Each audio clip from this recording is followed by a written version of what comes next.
오늘 이제 전북과 광주 흐름이 안 좋았던 이 팀들 간의 경기였고, 전북이 과연 10경기 무승을 달성할 것이냐, 아니면 광주가 5연패를 이어나갈 것이냐, 이 어쨌든 싸움이었는데 결국에는 전북이 승리하면서 광주가 5연패를 기록하게 됐습니다. 전북 같은 경우는 마지막 승리가 2월 14일 아시아 챔피언스 리그에서 포항과의 경기였고요. 그 이후에 아챔과 K리그 모두 합쳐서 9경기 동안 지금 승리가 없었어요. 리그 7라운드 만에 첫 번째 승리를 거뒀습니다. 반면에 이제 광주는 강원과의 이제 경기에서 4대2 승리 이후에 5연패를 기록하게 됐거든요. 포항, 대구, 인천, 김천, 그리고 오늘 전북전까지 5연패인데, 이제 전북 같은 경우에는 이제 페트레스쿠 감독이 있을 때와 대비해서 오히려 전술적인 그런 짜임새도 있고, 그리고 전북은 약간 자존심을 좀 내려놨죠. 반면에 광주는 이제 이정효 감독이 늘상 이야기하는 것처럼 우리는 계속 패배해도 우리의 스타일을 지켜나가겠다, 이 이야기를 한 건데, 오히려 자존심을 조금은 포기한 전북의 축구가 더 잘 먹혀들었고요. 이제 광주는 일단 오늘 경기도 패배를 하면서 어느 정도 현실적인 부분을 타협해야 되는 것도 있다 라는 생각이 들 수밖에 없어요. 전북이 수비적인 전형을 일단 만들거든요. 4-4-2 전형을 만들어요. 근데 이게 뭐 엄청나게 낮은 위치까지 내려가는 건 아니고 미드필더 라인에 서 있습니다. 아무래도 너무 낮으면 역습하기가 힘드니까 미드필더 라인쯤에 이제 전형을 만든 다음에 끊어낸 다음에 역습으로 나간다 라는 거겠죠, 전북은. 그리고 전북이 이제 지난 경기부터 페트레스쿠 감독 없이 이제 코치진들끼리 이제 전술을 짜다 보니까 뭐 과감한 전술이라던가 이런 거를 하기는 힘들고, 이제 본인들이 만들어가는 플레이에는 어쨌든 지금 자신이 없다 보니까 조금은 지켰다가 역습으로 나가자, 이러한 방법을 선택을 한 것 같아요. 근데 뭐 지난 경기도 사실 기회가 많았었고, 오늘 경기도 뭐 사실 마지막에는 뭐 우당탕탕 골이 들어갔지만 전북이 한 2골 3골 정도는 더 넣을 수 있었던 경기 흐름이었습니다. 반면에 광주는 이제 이런 전북을 맞이해서 본인들의 이제 전술적인 측면, 뭐 예를 들면 문민서가 약간 가운데로 들어오고 박태준도 좀 올라가고 정우현 선수가 밑에 있을 때 이민기가 약간 오른쪽으로 올라가면서 3백처럼 되거든요. 그럼 여기서 이제 가운데 이희균, 문민서, 박태준, 그리고 뭐 상황에 따라서는 뭐 이희균 선수가 내려왔다가 올라갔다가 하면서 요 가운데 지역에서 볼을 주고받고 싶어 하잖아요, 광주가. 근데 이 점을 알고 이제 광주의 가장 큰 특징이 있죠. 수비를 끌어내는 거. 정우현 선수부터 수비 라인에서 볼을 돌리면서 압박을 하길 기다려요. 압박을 하길 기다렸다가 특히나 뭐 가운데 있었던 뭐 문민서라던가 이희균이라던가 이런 선수들이 내려오면서 수비를 끌어내면 끌어낸 공간으로 이제 패스가 들어간다. 이게 이제 광주가 지난 시즌부터 잘 하고 있었던 그런 패턴 플레이거든요. 근데 이제 아무래도 이제 이러한 것들이 어느 정도는 좀 분석도 됐고, 그리고 뭐 아무래도 일단 전북이 오늘 경기는 조금 더 안 끌려나가려는 그 노력을 많이 했어요. 뭐 예를 들면 송민규와 티아고, 최전방 투톱, 요 기준점을 삼고 이 위쪽으로는 아무도 나가지 않습니다. 뭐 예를 들면 전병관이나 이영재 같은 경우에도 약간 올라와서 압박을 할 때가 있을 거 아니에요. 압박을 하다가도 조금 더 끌어내려는 동작이 가져가면 올라가다가 안 올라가고 그냥 다시 가운데로 들어가요. 그러니까 끌려 나오지 않으려는 노력을 전북이 계속 한 거죠. 그러다 보니까 광주가 요 안쪽에서 주고받는 플레이, 그리고 끌어내려는 플레이가 통하지 않았었습니다. 그래서 오늘 이런 장면이 많이 나오죠. 그러니까 전북이 수비 라인을 완전히 내리진 않아요. 완전히 수비 라인을 내리지 않지만 요 미드필더 라인에서 딱 수비 전형을 만들고 끌려나가지 않으려는 동작을 가져갑니다. 그러니까 이제 광주가 요 뒤쪽에서 이 장면에서는 이민기가 가운데로 들어와 있고 정호연, 뭐 뒤에 있는 중앙 수비수들까지 이 선수들이 계속 이제 여기서 막 볼을 주고받는데 여기까지는 안 나와요. 그러니까 딱 이제 그 송민규랑 티아고 두 명의 투톱 요 밑으로는 안 올라옵니다. 딱 지키고 서 있죠. 요 가운데 공간을 최대한 좁게 만들겠다. 그러다 보니까 여기서도 일단 패스를 돌립니다. 패스를 돌리는데 이제 특히나 요 이영재 선수가 오늘은 이제 오른쪽 측면에 나왔잖아요. 요 앞쪽으로 패스가 전달됐는데 끌려 나오는 게 아니라 오히려 약간 뒤로 물러나면서 자리를 지켜요. 요 공간을 안 내주려고. 그러다 보니까 결국에는 공간이 없어서 그냥 다시 가운데로 들어가는 장면이 나옵니다. 이런 이제 모습이 나오죠. 그리고 이제 그러다 보니까 요 안쪽 공간을 잘 지키고 있어서 무리하게 안쪽으로 패스를 넣어주면 당연히 전북 선수들이 둘러싸면서 빼앗는 형태가 만들어집니다.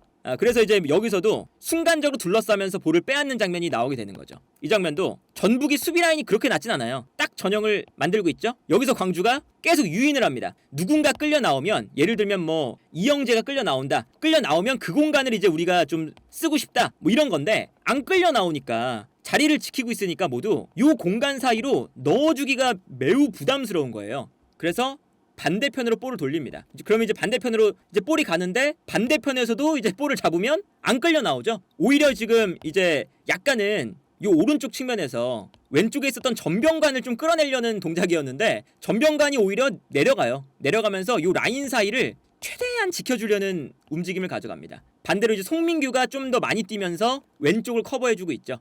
이런 플레이가 나오니까 다시 이제 왼쪽에 있다가 그냥 오른쪽으로 갑니다. 볼 점유에 대한 지표를 볼 때 볼 점유를 많이 하면 무조건 좋은 경기를 한다 라고 이제 오해를 할 때가 있지만, 볼 점유율이 높은 건 높은 거고, 이 볼 점유율이 유의미하게 되려면 안쪽 공간, 공격적인 공간에서 볼이 좀 돌아야 돼요. 근데 오늘 이 광주는 전북이 끌려 나오지 않으니까 수비 라인에서 계속 볼을 돌리면서 의미 없는 점유율이 더 많았던 거죠. 그래서 오늘 이 전북의 코치진들이 전술을 짜 나온 게 어느 정도는 그 전북의 흔들리는 면을 잘 잡아주는 것 같아요. 그러니까 이 장면도 보시면 정호연 선수가 송민규 선수를 약간 끌어내려고 합니다. 그 다음에 반대편으로 패스를 넘겨주죠. 그리고 이제 아무래도 정호연 선수가 볼을 잡다 보니까 송민규라던가 티아고 이 선수들이 약간 이제 좀 쏠려 있었어요. 그러니까 가운데 있는 선수도 이제 좀 막아야 되고 송민규가 본인의 있는 쪽에서도 막아야 되고, 그러다 보니까 이쪽 공간으로 넘어가는데, 그러면 이제 오른쪽 측면에 있었던 이영재 선수가 올라가서 압박을 하거나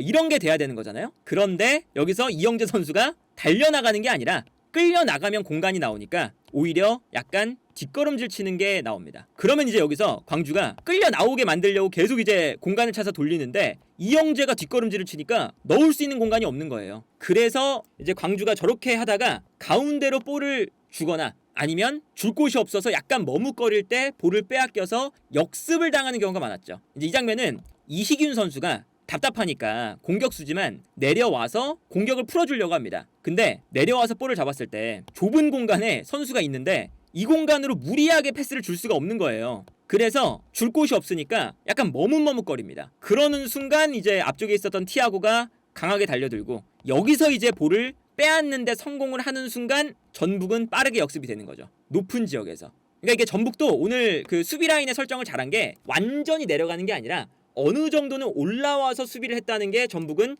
매우 좋았습니다. 그러니까 지난 경기 강원과 할 때는 약간 강원을 상대로 너무 내려갔어요. 그러다 보니까 이제 강원의 센터백 강투지 선수가 너네 내려가? 우리가 그냥 그러면 내가 볼 끌고 올라가야겠다. 올라가서 그냥 중거리 슈팅으로 득점 만든 거잖아요. 중앙 수비수가. 근데 그러다 보니까 전북도 지난 경기를 통해 깨달은 게 있는 거죠. 너무 내려가면 우리가 앞 공간을 내준다. 그러니까 약간은 올려서 미드필더 라인에서 촘촘한 수비 라인을 만들고 광주의 볼을 빼앗은 다음에 역수로 나가는 이러한 패턴을 오늘만큼은 전북이 이정효 감독의 축구를 잘 파괴할 수 있는 방법을 들고 나왔다. 그리고 여기서 이 전북은 페트레스쿠 감독이 있을 때보다 만들어가는 공격 패턴이 더 좋습니다. 그러니까 이게 어쨌든 뭐 약간 슬픈 이야기죠. 이게 뭐 전북 입장에서는 아니 코치들끼리 전술을 짰는데 감독이 있을 때보다 더 좋아요. 어떤 거냐면 티아고가 일단은 중심이에요. 티아고에게 볼을 끊어내면 일단 줍니다. 그리고 오늘 이영재 선수가 중앙 미드필더에 뛰는 선수인데 오른쪽에 나왔죠. 물론 뭐 측면에서도 뛸 수 있지만, 근데 이영재 선수가 왼발을 쓰다 보니까 티아고가 볼을 잡는 순간 가운데로 들어옵니다. 공격형 미드필더처럼. 이영재 선수가 이런 역할 잘하잖아요. 그러면 여기서 송민규와 이영재가 주변에 이제 배치가 되는 거죠. 그리고 이영재가 가운데로 들어올 때는 뒤에 있었던 김태환이 올라가면서 이 측면 공간을 채워줘요. 그리고 왼쪽에선 전병관이 뛰죠. 그러니까 티아고가 받아서 떨어뜨려줄 때 이영재가 연결고리가 되면서 김태환, 송민규, 전병관 패스의 연결고리가 되면서 역습을 해 나가거든요. 물론 약간은 뭐 단순해 보일 수도 있지만 티아고가 떨어뜨려주고 이영재가 가운데로 들어와주고 김태환이 올라간다. 요 패턴 플레이가 전북은 그래도 잘 들고 나왔습니다. 이 장 보시면 티아고가 약간 내려옵니다. 내려오면서 일단 수비수 한 명을 끌고 나오죠. 그리고 여기서 전북은 볼 거 없이 일단은 티아고한테 뻥 차요. 그러면 이영재 선수가 측면에 있다가 가운데로 들어옵니다. 그러면서 티아고가 떨어뜨려주는 볼을 이영재가 가져가죠. 그러면 이영재의 뒤쪽에는 뛰어나가는 선수가 김태환 선수가 있고요. 그리고 티아고가 수비를 끌고 나오니까 송민규가 이 공간으로 뛰어갑니다. 그러면 이영재가 볼을 잡아서 패스를 뿌려주는 거죠. 그리고 여기서는 볼을 잡은 다음에 뛰어가는 송민규한테 이영재가 볼을 넘겨줍니다. 그리고 이때 이영재가 가운데로 들어왔을 때 아까 말씀드린 측면으로 올라가는 김태환이 있기 때문에 송민규가 이번엔 볼을 받아서 측면 쪽을 바라보고 뛰어 올라가는 김태환에게 연계 플레이를 해줘요. 그리고 김태환 선수가 빠르게 올라온 다음에 이제 올라와서 이제 크로스를 올리는데 어느샌가 티아고가 머리로 떨어뜨려 놓는 플레이를 했는데 박스 안으로 들어오면서 김태환의 크로스를 받아서 슈팅까지 가져갑니다. 그러니까 요 이제 패턴 자체가 전북이 그래도 본인들의 그 패턴을 준비해 나온 거예요. 그리고 이런 공격 패턴 자체가 오늘 전북이 가지고 나온 약간 높은 라인에서 끊은 다음에 올라가는 역습 패턴 이런 것들에 의해서 나온 거고요. 오늘 광주가 5연패의 수렁에 좀 빠진 거 이거는 이정효 감독도 본인이 가지고 있는 스쿼드가 본인이 생각하는 이상적인 축구를 어느 정도까지 소화해낼 수 있느냐에 대한 고민을 좀 해야 될 것 같아요. 그러니까 어떤 거냐면 오늘 실점을 할 때 뭐 골키퍼 쪽에서 좀 미스가 나왔잖아요. 근데 그것마저도 사실 그 이정효 감독의 스타일이 어느 정도 반영이 됐을 때 골키퍼부터 수비 라인이 뭐 이정효 감독이 요구하는 세밀한 빌드업, 세밀하게 끌어당긴 다음에 볼을 관리하는 그러한 이제 그 플레이가 안 되다 보니까 거기서 나온 거거든요. 광주가 좁은 공간에서 패스를 주고받는 플레이를 가져가다가 전북의 수비 라인 사이에 막혀서 볼을 빼앗겼죠. 빼앗긴 다음에 요 다음 장면에서 이제 전북이 약간 단순하게 뻥 차요. 그런데 광주의 수비 라인이 올라와 있다 보니까 이 뒷공간에 위협적으로 패스가 들어갑니다. 그리고 이 공간으로 이제 이영재 선수가 열심히 뛰어가고 있는 건데 물론 이제 그 김경민 선수 대신 나온 이준 선수가 실수를 한 거죠. 뒷공간으로 이제 볼이 떨어졌을 때 볼 처리가 미숙했어요. 그러니까 여기서 이영재 선수가 경합을 하다가 이 떨어지는 볼을 잡아서 반칙을 얻어냈죠. 그리고 여기서 이제 반칙이 나온 다음에 이제 프리킥이 나왔을 때 또다시 이제 골키퍼 이준 골키퍼가 나와서 걷어냈는데 걷어낸 볼이 이제 세컨 볼이 되면서 득점으로 이어지는 이런 장면이 나왔었어요. 물론 이제 저게 이준 선수의 실수이기도 하지만 동시에 이준 선수가 저런 플레이를 잘 못한다면 그리고 수비 라인에서 저 뒷공간으로 떨어지는 그 패스에 대한 대처가 미흡하다면 광주가 무리하게 약간 수비 라인을 끌어올리고 앞쪽에서 주고받으려고 하는 그런 플레이가 안 통하는 순간 저 문제가 나올 수밖에 없는 거잖아요. 이거는 뭐 어쩔 수 없는 건데 이것도 이제 그 광주가 이제 선호하는 볼을 관리하고 주고받고 수비 라인을 올리는 그런 축구를 하는 과정에서 선수들이 그 수행 능력이 떨어지니까 나오는 실점이라고 할 수가 있는 거죠. 그리고 두 번째 골도 마찬가지예요. 이준 골키퍼가 볼을 잡습니다. 근데 여기서 그냥 안정적으로 뻥 차냈으면 되잖아요. 근데 이제 광주의 스타일 자체가 골키퍼부터 뻥 차내는 게 아니라 좀 관리를 하는 편이죠. 그리고 이정효 감독이 그런 것들을 선호하고 근데 여기서 이준 골키퍼가 볼을 잡았을 때 송민규가 이제 스프린트를 합니다. 슬금슬금 올라오다가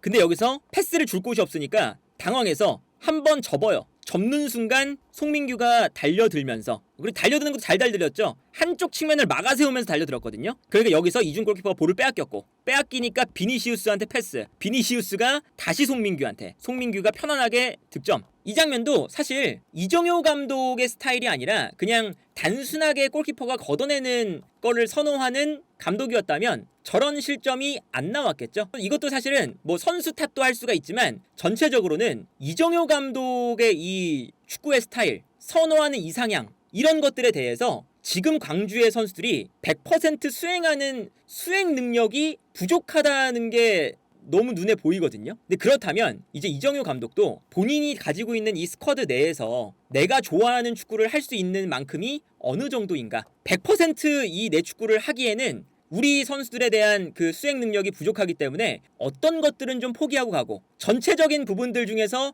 몇 %는 좀 뒤로 이제 물러나는 축구도 좀 하고 그런 게 있어야 사실은 조금 더 성적도 챙길 수 있고 동시에 재밌는 축구도 할 수 있는 게 되지 않을까. 당연히 공격적인 축구를 하고 싶은 감독들은 너무나도 많죠. 심지어 과르디올라라던가 클롭 감독도 본인들의 이런 이상향을 엄청나게 극단적으로 추구했던 시절이 있어요. 근데 그렇게 추구하다가 이게 시즌 전체를 봤을 때 1라운드부터 38라운드까지 내가 원하는 100%의 압박, 90분 내내 100%의 볼 소유 이게 안 되니까 과르디올라나 클롭도 어느 정도 본인들의 축구를 포기한 게 있습니다. 예를 들면 클롭 감독도 리버풀에 처음 왔을 때 그럴 때는 진짜 모든 선수가 올라가서 막 압박했어요. 근데 이게 후반기 되면 좀 떨어지고 전반전과 후반전의 경기력이 다르고 이러니까 클롭 감독도 약간은 완벽한 헤비메탈 축구보다는 약간 내려서면서 압박하는, 적절할 때만 압박하는 축구로 좀 바뀌었죠. 이제 그런 걸 좀 생각을 하면 이정효 감독도 현실과 조금은 타협할 수 있는 부분이 필요한 것 같다.